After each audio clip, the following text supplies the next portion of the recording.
United Nations Special Envoy arrives in Sana'a to discuss with the Houthis new peace proposals.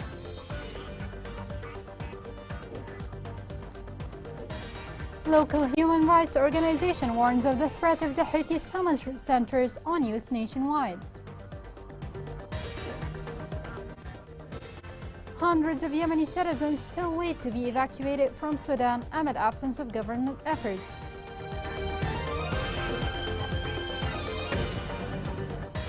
Welcome to Yemen Today TV. This is the English news with me, Injil Zazi.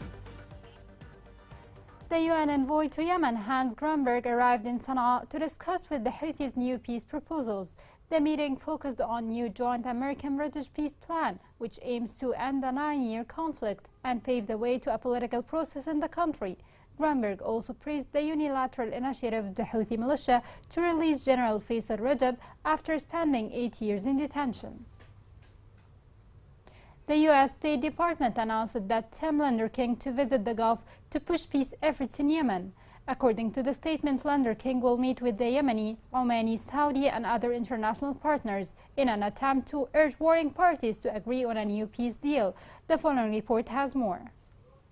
According to the U.S. State Department, Tim Luther King, the U.S. Special Envoy for Yemen, is in the Gulf to advance ongoing efforts to secure a new agreement for peace. While in Oman and Saudi Arabia, Special Envoy Luther King will meet with Yemeni, Omani, Saudi, and international partners to discuss their coordinated efforts to further ongoing talks, a statement read. Several landmarks have been reached in Yemen, where the war began in September 2014. Last month, the warring parties exchanged 877 prisoners. Only a few days ago, Saudi Arabia's ambassador to Yemen, Mohammed Al-Jaber, visited the Houthi-run capital of Sana'a for talks with the Iran-backed rebels and Omani officials to discuss ending the war in Yemen and achieving political peace. The next round of exchanging prisoners is expected to take place on May 15, according to Yemen's Deputy Minister of Human Rights. Luther King has previously stated that President Joe Biden is conducting an intensive diplomatic campaign to end the crisis in Yemen permanently. The senior U.S. diplomat spoke of real improvement in Yemen, indicating that plans are underway to guarantee that the present improvements endure. He noted that progress in continuing talks represents the best chance for peace in years. He said that the UN-sponsored truce, which began in April 2022 and concluded in October, resulted in a de-escalation on the ground. As a result, much of the improvement seen today was made possible. The fighting has mostly subsided and cross-border attacks have ceased. Thousands of lives have been saved during the longest stretch of peace since the beginning of the war. According to Luther King, the U.S. helped achieve the truce with UN coordination. He went on to say that they were able to secure a worldwide agreement on peace efforts and that they support the revitalized regional engagement in peace efforts seen today. He emphasized that the United States will continue to do all necessary to help end the situation in Yemen as soon as possible. Furthermore, he observed that the visit to Sana'a by Saudi and Omani officials was a big step forward in that direction. Defense Minister met in Cairo with his Egyptian counterpart.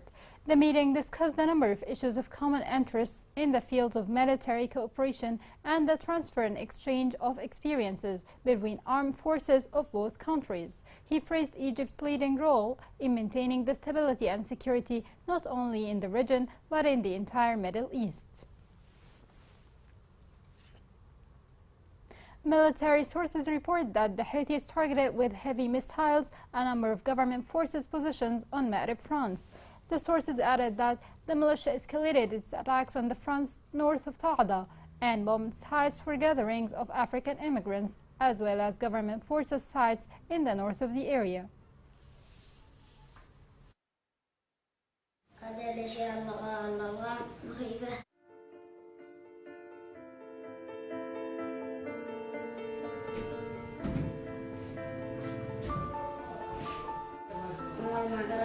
كنت ألعب مع أصحابي نسينا نضرب على الميدان كان راح باللغة فجاه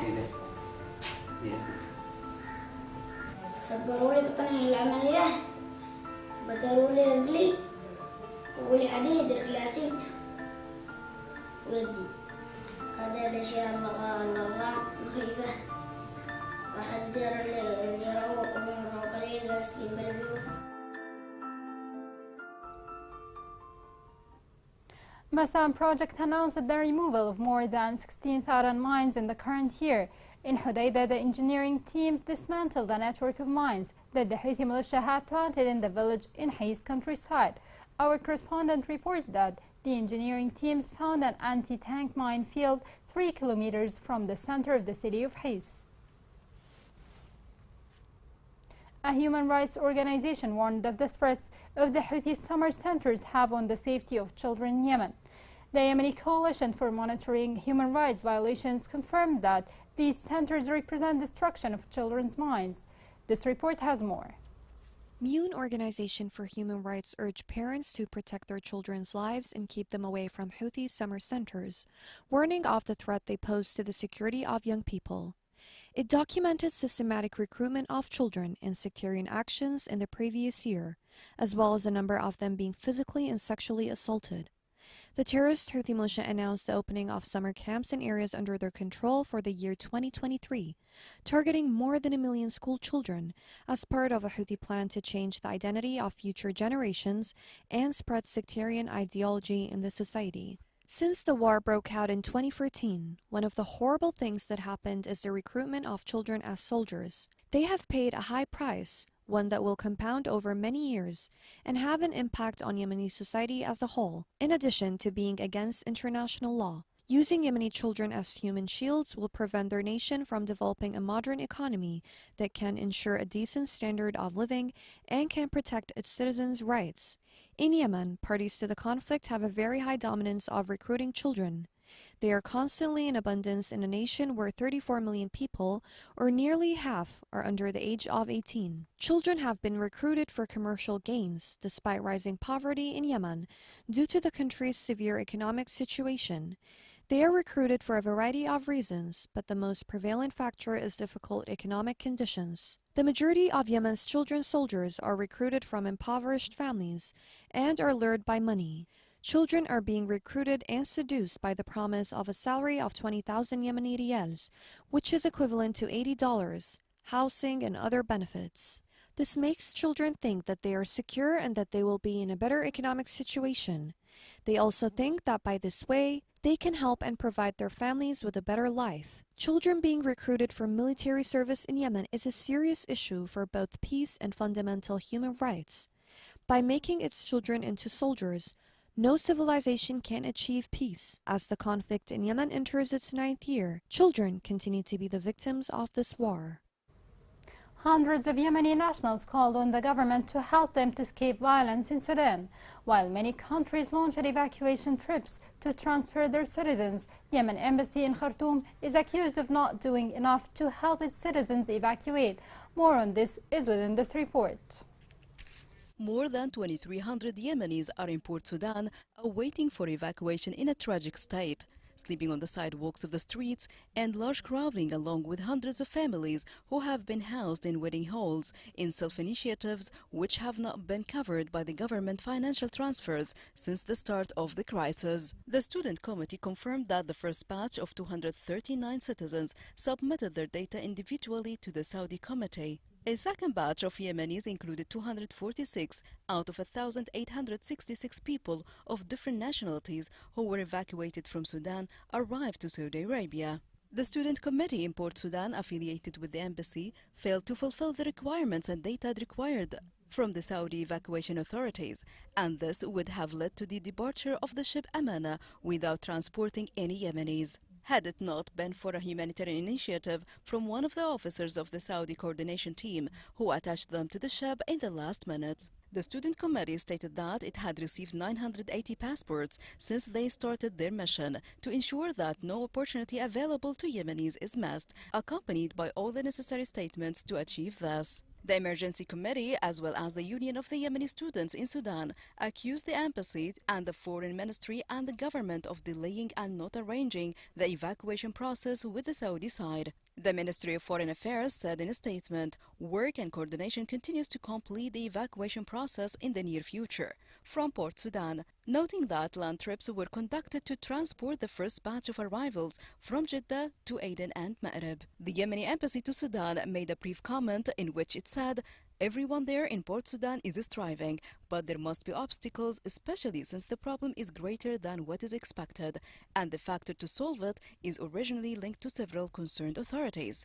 Such a humanitarian crisis is chasing the Yemenis abroad even after they left their country due to the political conflict. And the deteriorating situation in Sudan is another nightmare for people. This failure in coordinating with officials hindered the evacuation of hundreds of stranded people in the city abroad several humanitarian cruises, which is led by the Saudi Kingdom, which included thousands of nationals of countries of the world. Coming next in the news. Houthi blockade on ties has prevented many families from getting medical care services.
Welcome back.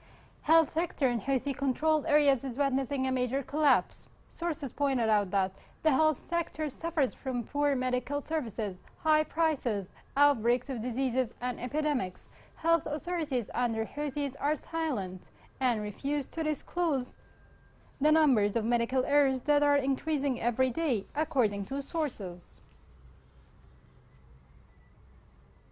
Medical services deteriorated in Yemen due to the 9-year conflict.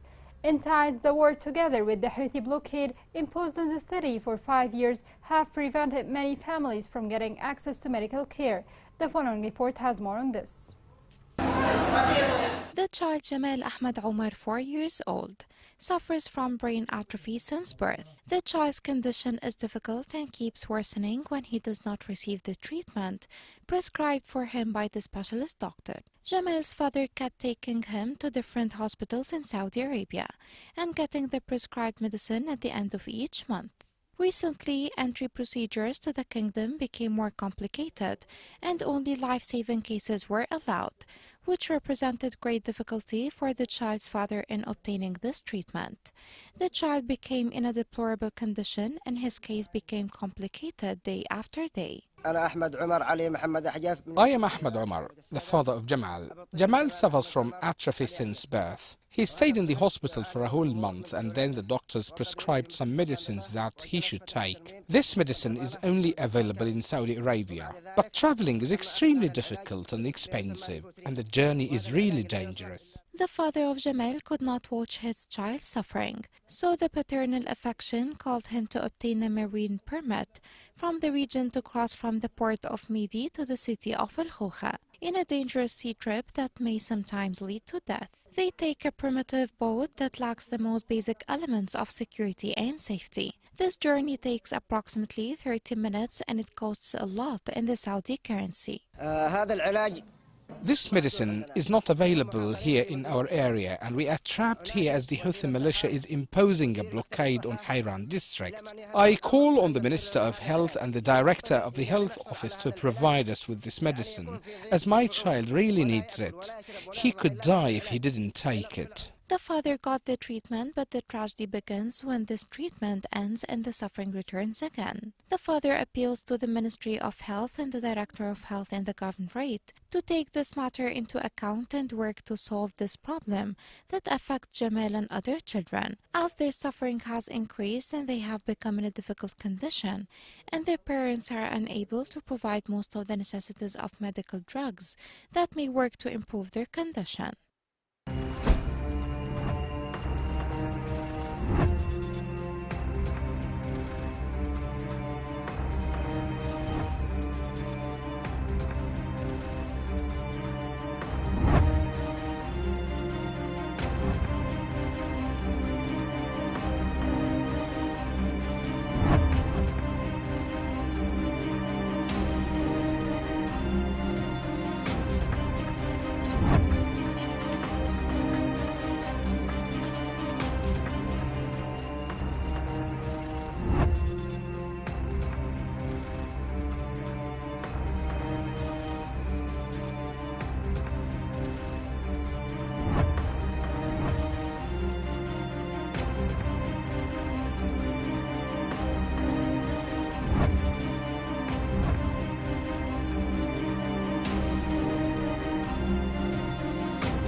The Houthis tightened their control over the Zakah funds. The General Authority for Zakah became the only entity that controls the collection of Zakah, whether from institutions, government agencies, the private sector, merchants, or individuals. Such measures followed the stampede in Sana'a, which killed over 85 people. This report has more details. After its control of a number of regions in Yemen, the Houthi militia established the General Authority for Zakah as an independent body affiliated to the so-called President of the Supreme Political Council. The Houthis earn billions of riyals annually from Zakah funds through the authority, but sources confirm that the Houthis spent funds to support the families of their dead, wounded and fighters, and to support sectarian summer centers. After the stampede incident at the end of last Ramadan, in which more than 80 people were killed, the Houthis tightened their control over Zakah funds. Their General Authority for Zakah became the only entity that controls the collection of Zakah, whether from government institutions, the private sector, merchants, or individuals. In 2020, the Houthis issued an updated executive regulation for the Zakah law imposing a 20% deduction on mineral wealth. With the decision coming out, international and local organizations rejected it and confirmed that the discriminatory Houthi decision aims at extracting more money from the Yemenis and allocating that money to a group of Yemenis on a dynastic grounds. A report submitted to the United Nations Security Council in February this year confirmed that the militia obtains large financial resources by imposing zakah on many new activities, estimated at 25 billion riyals per year. The Houthi control of the Yemeni economy wasn't limited to looting zakah only, but extended to banks and exchange companies, as the Houthi militia decided to suspend licenses for any new exchange company, in addition to obliging the current companies to raise their capital and transfer 25% of it to their accounts in the central bank under their control in Sana'a. Economists assert that the Houthi decision is a prelude to bombing new quantities of printed currencies, adding to woes of the economy.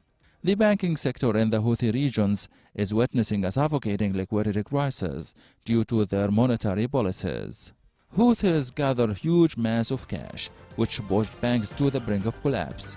They established about 1,000 exchange companies that carry out the tasks of banks in terms of deposits and transfers. Here's a reminder of the main headlines. The United Nations Special Envoy arrives in Sana'a to discuss with the Houthis new peace proposals.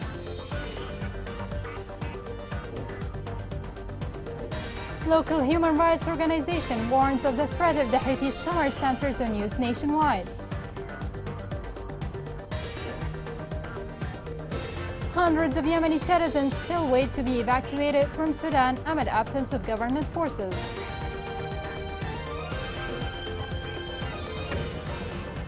This is the end of the news. It was Injil Zazi. Thank you for watching.